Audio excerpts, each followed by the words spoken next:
प्रधान को जो फर्जी तरीके से फंसाया गया है, इस पर भी चर्चाएं हो रही है कि अगर सुभाष और सुभाष की पत्नी फर्जी तरीके से फंसाई हैं, झूठा फंसाई हैं, तो इनके ऊपर भी मानहानि का केस होना चाहिए। और गलत फंसाई हैं, झूठा आरोप लगाई हैं, तो इन पर भी कार्रवाई होनी चाहिए।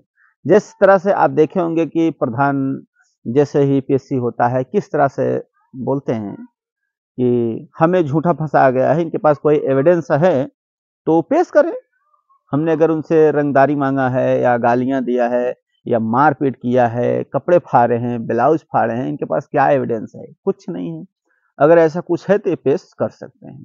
लेकिन ये चर्चाएं बड़ी तेजी से चल रही है कि इनके ऊपर जो है मानहानि का केस दर्ज होगा। ये कब होगा, इस पर भी हम चर्चा करूंगा। और एक बातें जो सामने आ रही थी कि प्रधान के घर से 1 लाख रुपया ये लोग उठा ले गए थे। प्रधान जी के माँ हैं, उनको धक्के मार करके। उस पर भी चर्चा अभी तक तो नहीं आया, लेकिन ये बातें हुआ था कि इस पर क्या हुआ। हो सकता है इनके घर पे कोई है नहीं इस पे कार्रवाई करने के लिए, हो सकता है इसके लिए कुछ न किया गया हो, ये भी हो सकता है।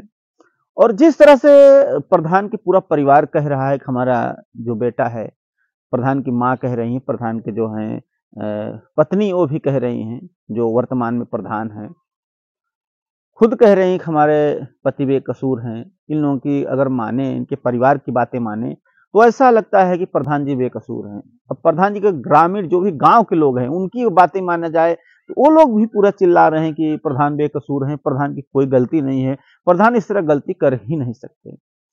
और तमाम अधिवक्ताओं की बात माने, और भी ऐसे अधिवक्ता हैं जो बयान ये भी दे रहे हैं कि एक प्रधान होकर ऐसा तो नहीं कर सकते कि वो तमंचे लेकर के डराएंगे, धमकाएंगे। अभी 6, 7, 8 महीने बाद चुनाव दोबारा होने वाला है। प्रधान तो अपने जो है आदमी को जोड़ेंगे, उन्हें धमकाएंगे, डराएंगे थोड़ी।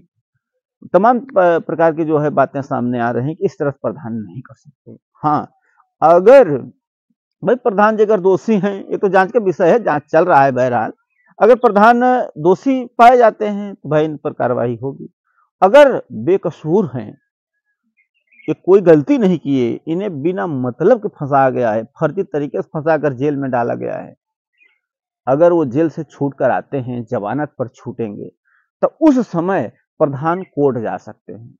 ये जो सुभाष हैं, सुभाष की पत्नी हैं, इन दोनों के ऊपर मानहानि का केस होने की मांग किया जा रहा है। और काफी लोग नीचे कमेंट भी करते हैं, सोशल मीडिया पर काफी वायरल भी हो रहा है कि नहीं, इन लोगों पर मानहानि का केस होना चाहिए, क्योंकि लोग फर्जी तरीके से एक जो है सम्मानित व्यक्ति को, जो छवि को धूमिल किया है।